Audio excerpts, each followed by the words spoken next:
This morning I'm in my office working on some tweaks for the Weekend Woodworker courses. Every month we gather together any bug reports that anybody's had. It's a great community of people and they'll find tiny little errors in the plans, let us know about it, and then I can go through and correct those. Right now I'm working on a little bit from the BMW Plus plans from the Weekend Workshop course, and there's like an extra door rail that's in the cut list that I don't know why it's there. Somehow I included it, but somebody found that and said, you got an extra door rail in there that's not needed. And so I'm correcting that and updating those plans. Another thing I do once a month is update all of the links on the Weekend Woodworker courses. In other words, in those plans, we offer links to all of the hardware, all of the tools, down to every screw. So you'll be able to find everything needed in the course if you want to, or if you can't find it locally. Plus the links to my $1,000 tool list. We got to make sure that those are always updated, because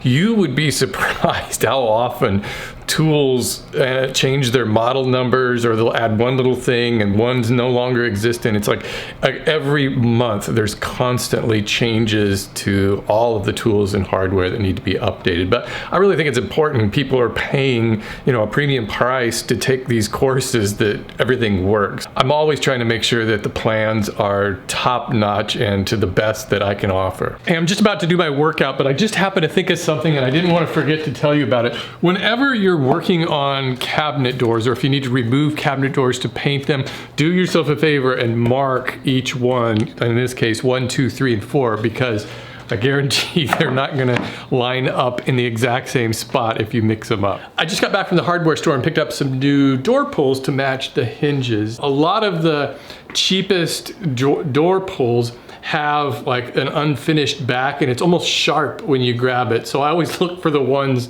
that are like this, that are completely rounded over. It feels nicer to open the door that way. And they usually don't cost that much more. Whenever you're drilling a hole all the way through plywood, try to use a backer board. That'll prevent the backside from blowing out, basically just splintering. Gives a nice clean exit.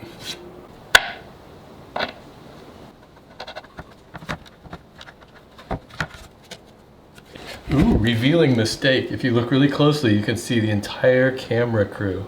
It's the AB. E is for edges and what to do with them. On a solid piece of lumber, there's really no difference visually from the face of the board and the edge of the board. That's why you can use it to make an entire tabletop, and you can add an edge profile if you want. You can round it over and it'll all blend together. Here's an example of a project made with all solid lumber, and you can see how I've got the rounded over edges here and here, and there's all different kinds of profiles you can use. But if you're building a project out of plywood, you got to consider the layers of the plywood showing. There's a lot of modern furniture being made today that just kind of embraces that and just leaves those edges showing as kind of an aesthetic part of the project. And you can still use your router to make edge profiles on plywood, but those different plies will have kind of a differing look depending on the edge profile you're making. But a lot of times that edge just doesn't look good, especially if you've made a nice tabletop or something, and it makes sense to use plywood because it's nice and flat, but you got to deal with covering up those edges. So one way you can do it is just to cut some edge banding out of solid wood. I do this all the time, and you would just cut it to fit the size of that. And then if you wanted to, you could actually, put an edge profile on that solid lumber, and that would just get glued onto the edge to hide it. You can make that whatever thickness you want. You can use thin lumber as edge banding too, just to cover it up. And you can use a different species of wood, which also kind of looks nice. And you've probably seen me use this iron-on edge banding that is real handy to use, and it makes plywood look like it's a solid piece of wood. Usually I prefer to cover up the edges of plywood. I just think they look nicer, except for maybe shop projects where I don't think it really matters. And I have made a few projects for the home that just embrace the plywood edges. There's a lot of different options for dealing with plywood edges, but it all comes down to just an aesthetic choice, how you want your project to look. Cover up the edges or not, the choice is yours.